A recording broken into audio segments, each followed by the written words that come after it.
প্ৰত্যেক মহিলাই ৰাতিপুৱাৰ পৰা কাম আৰম্ভ হৈয়ে যায়। ঠিক সেইদৰে মই মোৰ কাম আৰম্ভ কৰি দিওঁ। নমস্কাৰ সকলোকে, মই অন্যতে মিনি ব্লগলৈ সকলোকে স্বাগতম জনাইছোঁ। আমি ভিডিঅ'টো আৰম্ভ কৰিছোঁ ৰাতিপুৱাৰ পৰাই। প্ৰথমতে ৰাতিপুৱা সোনকালে উঠিলোঁ, কাৰণ স্কুলবিলাক সোনকালে আৰম্ভ হৈছে, সেইকাৰণে সোনকালে উঠিব লাগে। প্ৰথম গা ধুলোঁ, গা ধুই উঠি সিহঁতৰ কাৰণে ভাত বনালোঁ। ভাত বনাই মই কণী 3টা আনিলোঁ, ঘৰৰে কণী হয়, সিহঁতক আমলেট বনাই দিম। আৰু ৰাতিপুৱাতো বেছি আঞ্জা বনাব নোৱাৰে, সেইকাৰণে কণী আমলেটকে কৰি দিওঁ। তাৰপিছত মাৰ কাৰণে বনালোঁ গাখীৰ চাহ আৰু মোৰ কাৰণে বনালোঁ লাল চাহ। লাল চাহ খালে মই কিন্তু কাপত চাহ নাখাওঁ, গিলাচতে খাওঁ, গিলাচত চাহ খাই ভাল লাগে। তাৰেপিছতে বাবু গ'ল স্কুলত, মানুহজন গ'ল ডিউটিত। তাৰেপিছতে মই মোৰ চাফাই কাম আৰম্ভ কৰি দিলোঁ।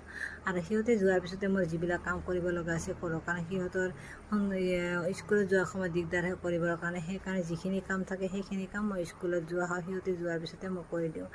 এয়া পাণ আছিলে, পাণখিনি কালি তামোল পাৰতে পৰিছিলে, ভাঙি গৈছিলে, ভাঙি যোৱাৰ পিছত ঘৰতে লৈ আনিলোঁ।